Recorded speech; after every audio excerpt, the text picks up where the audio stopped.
Just got this scorecard in from um it's as an anonymous scorecard. There is no personally identifying information on here. Um there's an age and an income and then some KPIs. Um my first observation here is that this person doesn't have any debt payments that they've entered in. Um I can see that they do have some debt.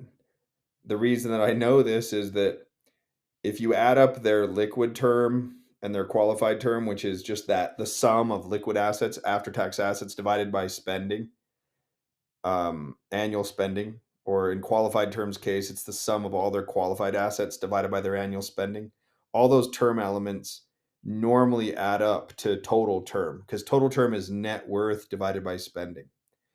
So if net worth divided by spending is less than all of the other um, categories of assets, then we just know there's probably a debt in their balance sheet, like a student loan or a car that they've never put an asset value in for.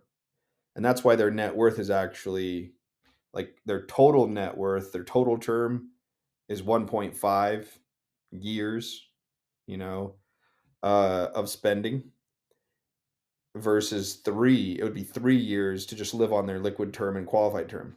This is actually a really great scenario. When you're a young person and you have 2 years worth of liquidity and a year's worth of qualified savings, and the 1.5 total term for me, and then the business term of zero means like they're probably just getting a business off the ground. They're not comfortable placing a value on it.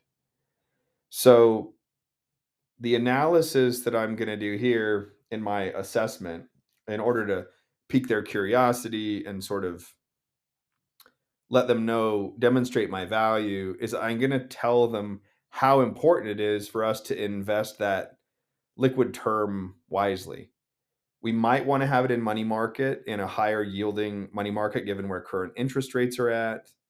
We may want to invest it in a short duration treasury ETF, just something we can have access to, because my guess is, as this person starts building their business, I was told, as a scorecard was handed to me, that they were a veterinarian.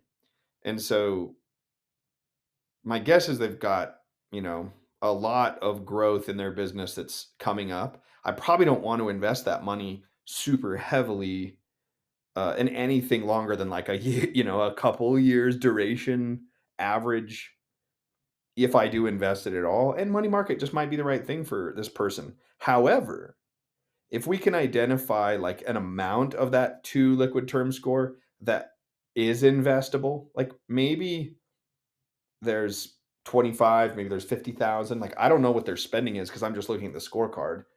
And, but I know that they've got 2 years worth of personal spending. That's a lot to have. And whatever isn't available, like if there's any amount of money they want to earmark for long-term investment, we can carve that out. But I probably wouldn't invest more than like a quarter of a year or half a year of personal spending towards any longer term or intermediate term investment, because there's too much respect for how hard it is to build a business and for how important liquidity is. I'm a little surprised that they have such a high qualified term. They must have had like a pretty meaningful, like maybe associate job, or I don't. That's very interesting to me how much they were able to save by age 28. Could have been a good match, could have been a profit sharing plan, and that's great. But I'm probably not going to want to keep funding qualified assets right now. I'm probably going to want to move towards assessing that liquid term score, trying to get an estimate of business values, making sure that I understand the payments on what is undoubtedly a student loan that's sitting there somewhere without payments. They might be in an income based repayment program right now, so that's why they haven't input any payments. And then there's no real estate value right now, which is probably going to change. Like the price going to want to buy a house at some point, and so again, that liquid term score probably can't be invested super aggressively. So we want to have enough to actually, either expand or purchase that home that's coming up. The next thing that stands out to me is the insurance rate score of 0. Just means there's no life insurance, no disability, no liability coverage. Personal spending at 19% of $190,000 of income. That's the burn rate. I mean, 3,500 a month, whatever that is, 20% time is 38,000 a year, right? Just over 3 grand a month. That seems pretty low, right? Definitely single, definitely early stage, conservative in their living expenses. That's probably why they've been able to accumulate so well. A 30% savings rate is like, it's awesome. My guess is it's like probably higher though, like than that, because their tax rate is going to be at $190,000 of gross income. That tax rate is probably going to be 8%, less than, well, no, single. Depending on the state they're in, that could be high. Like that could be 20% plus. Single, right? No kids, classic single taxpayer, single filer, you know, it'd be nice. We gotta figure out what those debt payments are going to be when they kick in, um, and make sure that when we go to buy that mortgage, we keep our total debt to income ratio at 25% or less.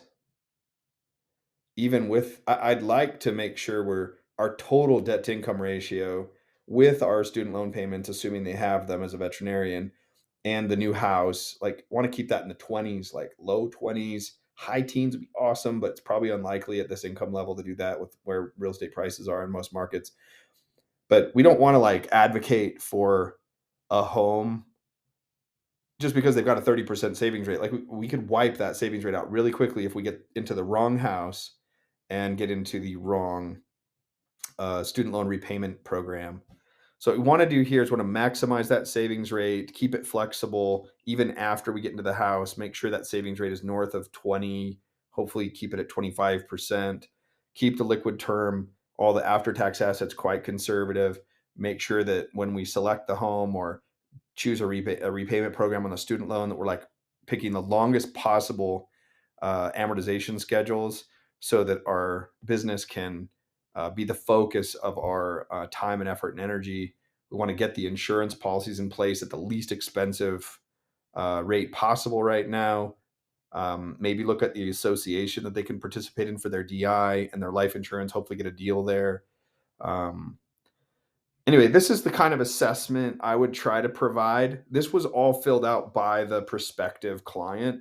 Sharing something like this with them will, the immediate call to action will be to have them book a consultation to talk about this in more detail so that we can put together, a simple plan, and then they can choose to hire me at that point. But this assessment is intended to move someone from kind of that top of funnel curiosity to give them a little bit more tangible call to action so they can experience the advisor's value, hear your voice, kind of see the way you think, get a sense for your personality. Half the people listening to this, hearing me, are going to be like, this Reese guy is not cool. I don't like him. Some people are going to be like, I like you. I like the way you think. This is a good thing. Just kind of have to get over that.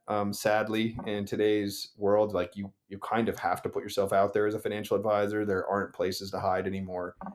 No formality, no level of formality. You can't hide behind it too much. This next generation of like validators, they want to see what you're going to do for them, how you're going to help them, what you're going to do. And once they see that, then they're more likely to say, "Oh yeah, I'll book an appointment with that person," or "I like that financial advisor. I'm going to go ahead and chat with them." But you got to demonstrate your value quickly. You got to show it soon. You got to stand out. And the more you can tell, the more niche knowledge you have. Like there's probably a few of you listening to this that work with veterinarians, and you're like, and this, and you can think of more things to add. Like an assessment like this will expose your value really quickly, It exposes your value to a generic audience, but it really exposes your value to your niche market, and just improves your sales conversion rate. If you have team members or other associates, that you want to engage in this process, um, then you can train them on how to do these assessments, and it will just grow your business in a much more um,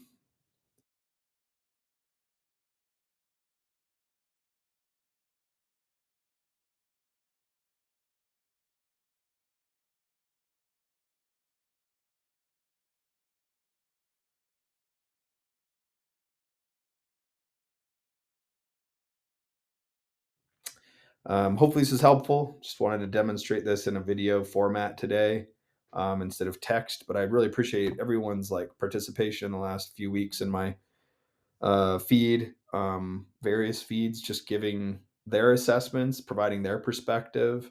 I've learned a lot from people, and just hope that we can continue to improve the quality of advice, finding new ways to empower financial advisors to demonstrate their value quickly, and be able to help people get connected with someone who can really guide them and help provide them with a great experience, no matter what level of depth they want to engage. Just the idea that financial advisors are valuable is really important to me, and I know it makes a big difference in outcomes for clients. So, good luck. Have a great day.